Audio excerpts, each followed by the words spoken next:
Rail की कहानी। एक अनजाना सफर रात के अंधेरे में स्टेशन पर हलचल थी। पीली रोशनी में लोग अपने अपने गंतव्य की ओर बढ़ रहे थे। सुरेश पहली बार अकेले सफर कर रहा था। उसने अपने बैग को कसकर पकड़ा और अपनी बोगी की ओर बढ़ा। ट्रेन ने सीटी दी और धीरे धीरे प्लेटफॉर्म छोड़ दिया। सुरेश ने खिड़की से बाहर झांका। स्टेशन पीछे छूट रहा था और उसके साथ ही कई यादें भी। उसके सामने वाली सीट पर एक बुजुर्ग दंपति बैठे थे जो अपने बेटे से मिलने शहर जा रहे थे। पास ही एक युवा लड़की बैठी थी जो किताब पढ़ रही थी।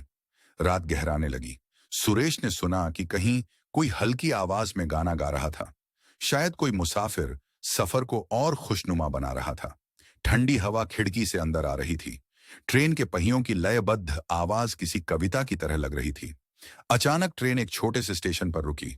सुरेश ने देखा एक बुजुर्ग ट्रेन में चढ़ने की कोशिश कर रहे थे, लेकिन उनका सामान भारी था। सुरेश ने तुरंत उठकर उनकी मदद की।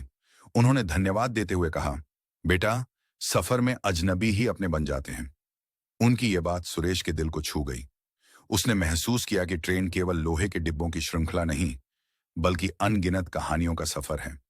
हर मुसाफिर के पास एक कहानी होती है, कुछ अधूरी, कुछ पूरी, लेकिन हर सफर एक नई याद छोड़ जाता है। जब ट्रेन अपने गंतव्य पर पहुंची तो सुरेश को एहसास हुआ कि यह सफर सिर्फ दूरी तय करने का नहीं था, बल्कि नए अनुभवों और यादों से भरपूर था। एक ऐसी कहानी जो वह हमेशा याद रखेगा।